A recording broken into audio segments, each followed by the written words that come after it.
రాజధాని అమరావతి పనులు ముమ్మరంగా సాగుతున్నాయని ముఖ్యమంత్రి చంద్రబాబు తెలిపారు. 2028 నాటికి మొదటి దశ పనులు పూర్తవుతాయని స్పష్టం చేశారు. ప్రపంచంలోనే ఒక సుందర రాజధాని తయారవుతుందని ఏలూరు జిల్లా నల్లమాడు ప్రజావేదికలో పాల్గొన్న సీఎం చెప్పారు. భవిష్యత్తులో వెస్ట్ గోదావరి పాత్ జిల్లా నుంచి నేరుగా ప్రకాశం జిల్లా వరకు అమరావతి ఎకనామిక్ రీజియన్ పెడుతున్నాం. నెల్లూరు నుంచి కర్నూలు వరకు తిరుపతి ఎకనామిక్ రీజియన్ ఒకటి ఏర్పాటు చేస్తాం. అమరావతి పనులన్నీ ముమ్మరంగా జరుగుతున్నాయి. మన పిల్లలకు ఉపాధి కల్పించాలంటే మీరు ఇక్కడ చేసే ఉద్యోగాలే కాకుండా అక్కడ ఉద్యోగాలు కల్పించే దిశగా ముందుకు పోతాం. ఆ ప్రాంతాన్ని మీరు గుర్తుపెట్టుకోవాల్సింది 2028కి ఫేజ్ 1 పనులు పూర్తవుతాయి. ప్రపంచంలోని ఒక సుందరమైన నగరంగా అమరావతిని తీర్చిదిద్దే బాధ్యత మేము తీసుకుంటాం.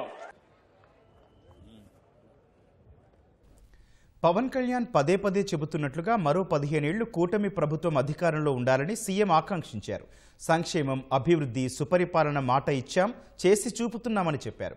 2027కి పోలవరం పూర్తి చేసి జాతికి అంకితం చేస్తామని ప్రకటించారు. సంక్షేమం, అభివృద్ధి, సుపరిపాలన ఆ రోజు మాట ఇచ్చా. నేను పవన్ కళ్యాణ్ గారు చెప్పాం, అది ఈరోజు చేసి చూపించాం. 2029కి 20 లక్షల ఉద్యోగాలు ఇస్తాన్నాం. మొన్నే విశాఖపట్నంలో పెట్టుబడుల సదస్సు జరిగింది.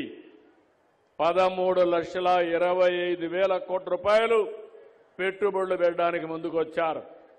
అప్పటికి 8,80,000 కోట్ల పెట్టుబడులు వచ్చాయి. ఈరోజు ఈ రెండు అయితే దగ్గర 24 లక్షల మంది పిల్లలకు ఉద్యోగాలు వస్తాయి. అది మా గ్యారంటీ అని మరొక్కసారి మీ అందరికీ హామీ ఇస్తున్నా. ప్రతి నియోజకవర్గంలో జాబ్ మేళాలు పెడుతున్నాం. 3 నెలలకు ఒకసారి జాబ్ మేళా పెడతాం. ఎక్కడ ఉద్యోగాలు ఉంటే యజమాన్యాలు వస్తాయి, ఇక్కడే పిల్లల్ని రిక్రూట్ చేస్తాయి. ఇంకో పక్క పోలవరం నాకు 2027కి గోదావరి పుష్కరాల కంటే ముందే పోలవరాన్ని పూర్తి చేసి జాతికి అంకితం చేస్తాం. ఇది ఒక పెద్ద గేమ్ చేంజర్ అవుతుంది. ఈస్ట్ గోదావరి, వెస్ట్ గోదావరి పాత జిల్లాల్లో నీటి ఎద్దడనే మాటే ఉండదు. అట్లనే అందరూ వరి పంటేస్తే కొనేవాడే ఉండడు. ఈ విషయం కూడా మీరు గుర్తుపెట్టుకోవాలి. ఒక పంట తప్పదు కాబట్టి వరేద్దాం, రెండవ పంటను మారద్దాం. మెట్ట ప్రాంతాల్లో ఆదాయం వచ్చే పంటలు వేసుకుందాం. తద్వారా మన జీవితాలను బాగు చేసుకునే విధంగా ముందుకు పోదామని చెప్పి కూడా నేను మీకు తెలియజేస్తున్నా. 18 నెలల్లో పింఛన్ల కోసమే 50,000 కోట్లు ఖర్చు చేశామని సీఎం తెలిపారు.